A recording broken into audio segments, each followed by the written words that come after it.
रोडला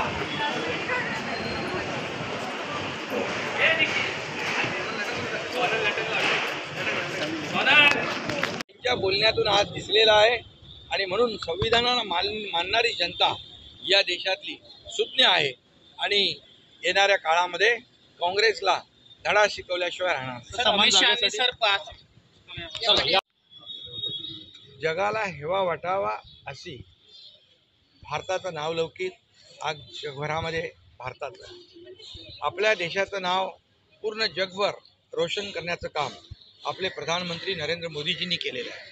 आज इतर जगभरातल्या देशांची अर्थव्यवस्था डबघाईला आलेली असताना आपल्या देशाची अर्थव्यवस्था 11व्यावरून 5व्या क्रमांकावर आणणं, आता पुढे 3ऱ्या क्रमांकावर आणण्याचा संकल्प मांडणं, $5 ट्रिलियन इकॉनॉमीचा गोल अचीव करणं, हे सगळं जे आणि देशाला आर्थिक महासत्तेकडे घेऊन जाण्याचं स्वप्न पाहणं, हे एकीकडे बघा, हे देशाचे प्रधानमंत्री नरेंद्र मोदीजी एकीकडे देशभक्तीची बात करतायत आणि दुसरीकडे देशविरोधी, देशाचा अपमान करणारं वक्तव्य राहुल गांधी यांनी केलंय. म्हणून मी त्यांचा निषेध. संविधान विरोधी कोण आहे? आरक्षणावरून मोठा गदारोळ झालेला पाहायला मिळाला विरोधकांकडून, मात्र आता तेच वक्तव्य करतात आम्ही आरक्षण संपवू. खरं म्हणजे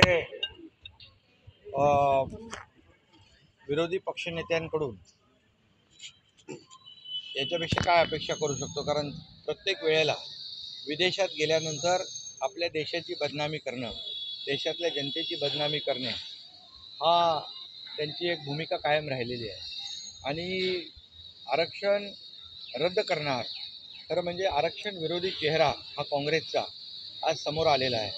ओटामध्ये जे असतं ते ओटामध्ये येतं आणि ते त्यांनी बोलून दाखवलं आहे की आरक्षण रद्द करण्याची भूमिका काँग्रेसची आहे म्हणून.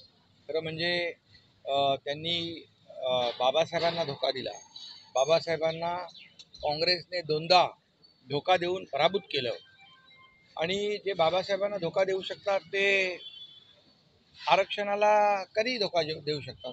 त्यामुळे बाबासाहेब नेहमी सांगायचे काँग्रेस हे जळकं घर आहे आणि म्हणूनच बाबासाहेबांना जे काही अनुभव आलेला तो त्याच्यातून ते बाबासाहेब आपलं विचार सांगत होते, मांडत होते आणि म्हणून खऱ्या अर्थाने याचा निषेध करावा तेवढा थोडा आहे.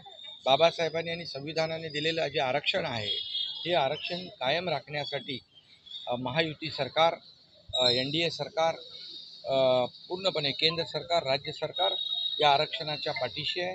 आरक्षण रद्द करण्याची हिंमत कोणी करेल त्याच्या विरोधामध्ये केंद्र आणि राज्य सरकार उभं राहील. खरं म्हणजे आता ज्यांना आरक्षण मिळालं आहे त्यांना खरा चेहरा काँग्रेसचा कळला असेल की लोकसभेमध्ये याच लोकांनी फेक नरेटिव्ह पसरवून संविधान बदलणार, त्याच बाबासाहेबांच्या संविधानाने दिलेलं आरक्षण रद्द करणार, हे जेव्हा या लोकसभेच्या निवडणुकीनंतर बोलतायत, याचा अर्थ काँग्रेसचा आरक्षण विरोधी खरा चेहरा आज जनतेसमोर आलेला आहे आणि म्हणून याचा निषेध मी करतो, याची निंदा करतो आणि या आरक्षणाला जे कोणी हात लावतील त्यांच्या विरोधामध्ये केंद्र आणि राज्य सरकार उभा ठाकेल.